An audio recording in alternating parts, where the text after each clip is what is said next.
بسم اللہ الرحمن الرحیم۔ حضرت عائشہ رضی اللہ تعالی عنہ نے بیان کیا کہ حارث ابن ہشام رضی اللہ تعالی عنہ نے نبی کریم صلی اللہ تعالی علیہ وسلم سے پوچھا کہ وحی آپ کے پاس کس طرح آتی ہے؟ آپ صلی اللہ علیہ وسلم نے فرمایا کئی طرح سے آتی ہے۔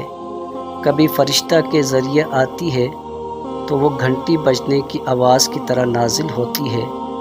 جب وحی ختم ہو جاتی ہے تو جو کچھ فرشتے نے نازل کیا ہوتا ہے میں اسے پوری طرح یاد کر چکا ہوتا ہوں۔ وحی اترنے کی یہ صورت میرے لیے بہت دشوار ہوتی ہے۔ کبھی فرشتہ میرے سامنے ایک مرد کی صورت میں آ جاتا ہے، وہ مجھ سے باتیں کرتا ہے اور جو کچھ کہہ جاتا ہے میں اسے پوری طرح یاد کر لیتا ہوں۔